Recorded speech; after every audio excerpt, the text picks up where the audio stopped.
All right, ladies and gentlemen, welcome back to the channel, guys. Today we are going to talk about DJ Augustin because he tends to get forgotten about a lot when talking about the Houston Rockets guards because they traded for him. Basically, he was in the PJ Tucker package. We got DJ Wilson, we got first round pick, and we got DJ Augustin. We got two DJs. So DJ Wilson, that's a whole different video. But DJ Augustin, I mean, just 5 games into his Houston Rockets career, he dropped 20 points, which was his career high, which was his season high.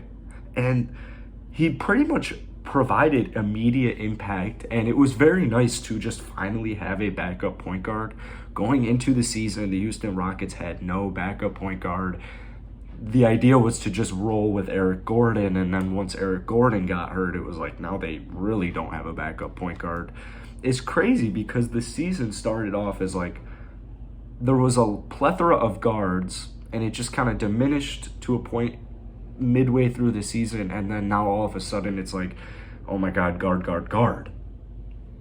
The issue with DJ Augustin is his contract is fully guaranteed next season, so just the chances he stays with the Houston Rockets are extremely high. His contract's already guaranteed. A team could definitely use DJ Augustin.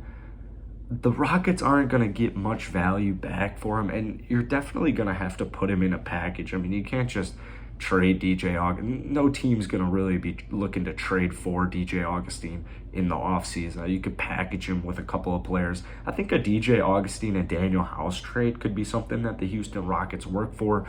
Honestly, I would be 100% fine if they don't even get a player back in the deal and you just get some draft picks, or you get a very young player. So many. John Wall, Eric Gordon, KPJ. The biggest issue I have, throwing Kyrie Thomas now too, the biggest issue I have is with the draft. And the more weeks go by, the more I'm like kind of liking the Evan Mobley pick. The only issue is if the Houston Rockets get the first pick in the draft, you can't pick Evan Mobley. But 2, 3, or 4, I think it would be smart of the Rockets to trade up for the second pick in the draft no matter what if they don't get the first pick, because you know Cade's going 1. Maybe depending on the lottery, the way the lottery balls fall, maybe you trade for 2 or 3, or maybe you trade for 3 or 4 if 1 and 2 are definitely not needing Evan Mobley.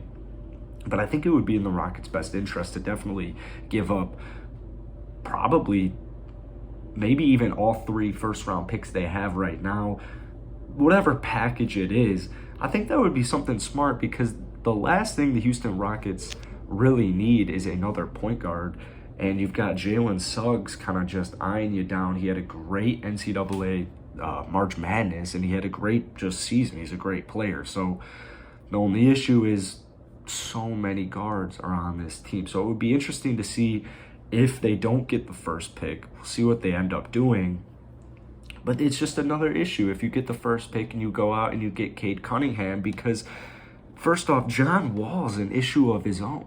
Like, just having John Wall on the team is its own issue. It's fine and all if you're contending, but the Houston Rockets, worst record in the NBA. They're not contending for anything right now, so why pay a 30-something-year-old point guard north of $44 million for just like no reason? It doesn't make too much sense. So there's a whole lot of decisions the Houston Rockets need to make, not only in the draft, but just in the offseason and moving forward, because Cade Cunningham, Eric Gordon, John Wall, KPJ, DJ Augustin, and Kyrie Thomas,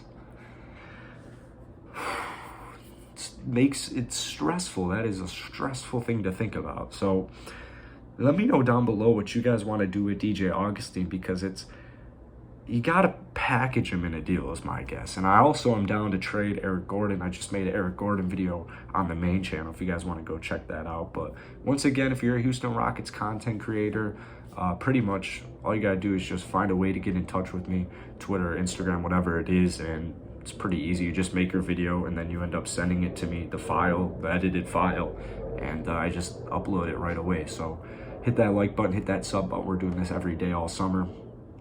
And yeah, that's it.